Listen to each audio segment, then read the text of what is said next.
Welcome everyone. और आज हम क्लास 6 का चेंजेस अराउंड अस जो कि आपका साइंस का चैप्टर है वो करेंगे। इसका आप कह सकते हैं कि रिवीजन करेंगे। तो चलिए स्टार्ट करते हैं। तो जैसा कि आप जानते हैं कुछ चेंजेस होते हैं जो कि रिवर्स हो सकते हैं और कुछ चेंजेस होते हैं जो रिवर्स नहीं हो सकते हैं। जैसे कि आपकी हाइट बढ़ रही है, आपकी ग्रोथ बढ़ रही है, आप बड़े हो रहे हैं, लेकिन आप वापस फिर से बच्चे नहीं बन सकते हैं। तो ये आपका हुआ एक इरिवर्सिबल चेंज। और रिवर्सिबल चेंज होता है वो चेंज, देखिए जैसे रिवर्सिबल चेंज में आप एग्जाम्पल ले सकते हैं फोल्डिंग ऑफ पेपर। तो अगर आप एक पेपर को फोल्ड करेंगे तो आप उसको वापस से खोल सकते हो, तो वो एक रिवर्सिबल चेंज हुआ। ठीक है। अब रिवर्सिबल चेंज को हम फिजिकल चेंज कह सकते हैं और इरिवर्सिबल चेंज को हम एक केमिकल चेंज कह सकते हैं। लेकिन हाँ, हमेशा ऐसा पॉसिबल नहीं है कि रिवर्सिबल चेंज फिजिकल चेंज भी हो और फिजिकल चेंज रिवर्सिबल चेंज भी हो, या फिर इरिवर्सिबल चेंज केमिकल चेंज ही और केमिकल चेंज ही इरिवर्सिबल चेंज हो। इतना ज़्यादा पॉसिबल नहीं है। हाँ पर कुछ चीज़ों में पॉसिबल है। लेट अस सी। तो देखिए रिवर्सिबल चेंज में एक बहुत ही अच्छा सा एग्जांपल है, देखो वाटर का। चलो वाटर की बात करते हैं। वाटर को अगर मैं फ्रीज करूंगी तो बन जाएगा आइस, और आइस को अगर मैं बना दूंगी और आइस को अगर मैं कर दूंगी मेल्ट तो बन जाएगा फिर से वाटर। तो ये एक कौन सा चेंज हुआ? ये हुआ एक रिवर्सिबल चेंज। तो ये कौन सा चेंज हुआ?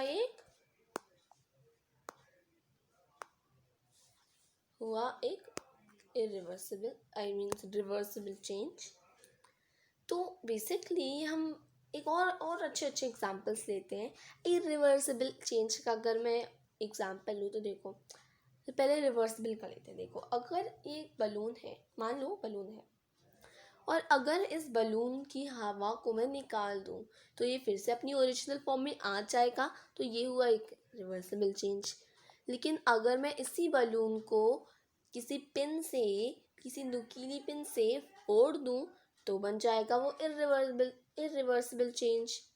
तो ये अंतर होता है एक रिवर्सिबल चेंज में और एक इरिवर्सिबल चेंज में।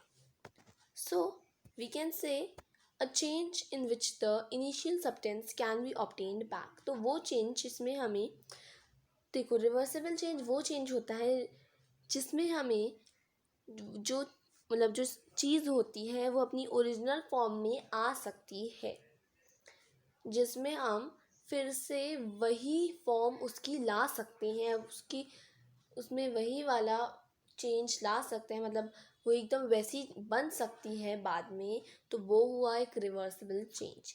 और अगर मैं बात करूँ इरिवर्सिबल चेंज की तो उसमें अपोजिट है।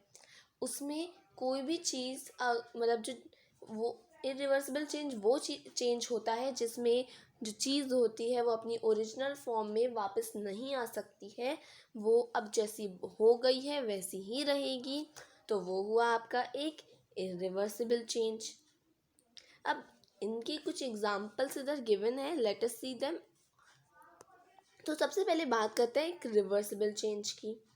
अच्छा, चेंजेस जो होते हैं हमारे आसपास होते रहते हैं, और हम ये भी चाहते हैं कि हमारे अंदर कुछ मैजिकल पावर्स आ जाए, लेकिन ये तो पॉसिबल नहीं है। तो चलो ऐसा करें, कुछ चेंजेस के बारे में ही जान ले। अगर चेंजेस के बारे में बात ही छेड़ लिया तो चलो। तो चलो पहले बात करते हैं रिवर्सिबल चेंज की। A change in which the initial substance can be obtained back by reversing the action. वो चेंज जिसमें हमें जो सब्सटेंस है वो वापस मिल सकता है उसी फॉर्म में, अपनी ओरिजिनल फॉर्म में, उसे हम बोलते हैं रिवर्सिबल चेंज। एग्जाम्पल के लिए देखिए फोल्डिंग ऑफ पेपर। अगर हम एक पेपर को फोल्ड कर देंगे, अगर हम इस एक पेपर को फोल्ड कर देंगे, मान लो फिर आप उसको वापस खोल सकते हो, अपनी ओरिजिनल फॉर्म में ला सकते हो, तो वो हुआ एक reversible change. That's why it is a reversible change. अब है dissolving sugar in water. Dissolving sugar in water भी एक रिवर्सिबल चेंज हुआ।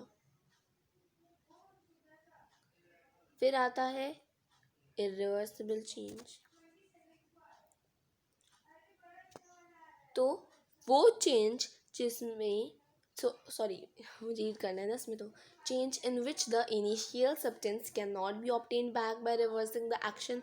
वो चेंज जिसमें जो इनिशियल सब्सटेंस है वो वापस आपको नहीं मिलता, आप वापस आपको नहीं मिल सकता अपनी ओरिजिनल फॉर्म में, उसकी ओरिजिनल फॉर्म वापस नहीं आ सकती, वो अब जैसा हो गया है वैसा ही रहेगा। So that's a physical change. ये है आपका physical change. changes in sometimes reversible, changes in sometimes reverse sorry अभी तो हम इरिवर्सिबल की बात करें ना, तो एग्जांपल है बर्गन ऑफ पेपर।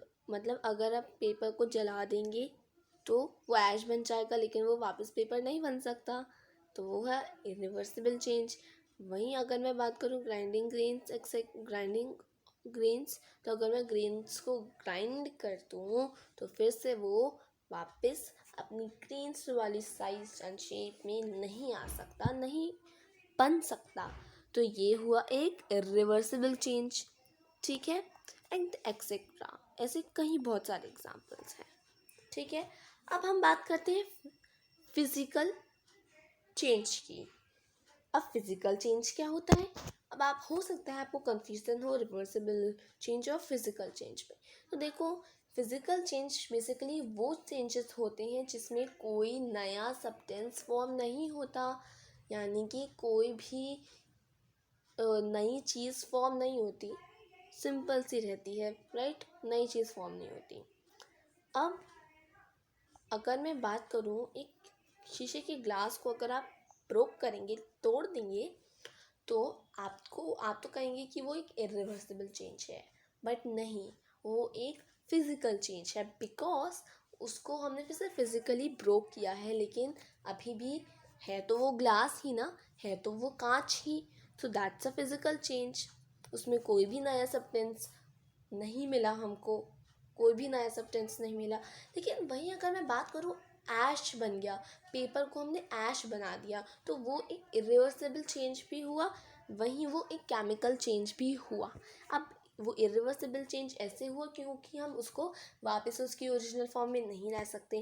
केमिकल चेंज वो चेंजेस होते हैं जिसमें एक नई चीज़ बन के आती है, नई चीज़ फॉर्म होती है, एक नया सब्सटेंस फॉर्म होता है, so that's a chemical change. तो दोनों हुआ, राइट। तो ये है reversible change, non reversible change, irreversible change. यहाँ पे बार बार नॉन लिखा है तो मैं बार बार नॉन नॉन बोल रही हूँ। तो irreversible change and physical change and chemical change, ठीक है। अब और एग्जांपल्स लेंगे फिजिकल चेंज और केमिकल चेंज की। फिजिकल चेंज में एक एग्जांपल इसमें दे रखा है, breaking a log of wood. एक वुड है, मानो एक वुड है, वुड की लॉग है, अगर मैं इसको ब्रेक कर दूं, तो देखो अगर मैं इसको ब्रेक कर दूंगी तो सिर्फ मैंने उसको तोड़ा है, लेकिन है तो अभी भी वो वही चीज़, है तो वही वो, अभी भी है तो वो वही सब्सटेंस ना, है तो अब वो रिवर्सिबल चेंज नहीं होगा, वो होगा एक फिजिकल चेंज। हमने सिर्फ उसको फिजिकली ब्रोक किया है, तोड़ा है, ठीक है। लेकिन अभी भी वो है तो वुड ही, कोई नया सब्सटेंस फॉर्म नहीं हुआ। तो ये हुआ एक आपका फिजिकल चेंज। वहीं केमिकल चेंज की अगर मैं बात करूँ, तो अगर मैं उसी लॉग जो है, उसी जो वुड है, वुड की जो लॉग है उसको मैं जला दूँ, तो क्या मिलेगा आपको? ऐश मिलेगा। तो वो होगा एक केमिकल चेंज, क्योंकि उसमें हमको एक नया सब्सटेंस मिला। एंड इवन वो होगा आपका एक इरिवर्सिबल चेंज भी, क्योंकि वापस आप उसको वुड नहीं बना सकते हो। और वो केमिकल चेंज इसलिए हुआ क्योंकि एक नया सब्सटेंस फॉर्म हुआ, एक नई चीज़ फॉर्म हुई। So that's a chemical change, ये होता है केमिकल चेंज। तो हमने फिजिकल चेंज और केमिकल चेंज की बात करी, अब थोड़ा इनके बारे में जानते हैं। तो देखो, physical change changes in the form of substance but not in chemical identity. No new substance formed, changes is sometimes reversible. तो कई बार जो चेंजेस होते हैं वो रिवर्सिबल भी होते हैं। Example, breaking a log of wood. अब केमिकल चेंज की बात करें तो changes in which substance is transformed into new substance, initial substance is lost, change is always irreversible. तो देखो, मैंने बोला ना, फिजिकल चेंज में ज़रूरी नहीं है, हमेशा पॉसिबल नहीं है कि चेंजेस हमेशा रिवर्सिबल हो, लेकिन वही केमिकल चेंज में हमेशा जो केमिकल चेंज में जो वो होते हैं, चेंज हुआ होता है, वो इरिवर्सिबल चेंज भी कहलाता है। Change is always irreversible, and इसमें लिखा है चेंजेस इज समटाइम्स रिवर्सिबल। ठीक है, जैसे कि burning a log of would. Now ways by which changes, अगर अभी चेंज इज होते क्यों है? Boiling and condensation. Boiling, the rapid vaporisation of a liquid when it is heated to its boiling point.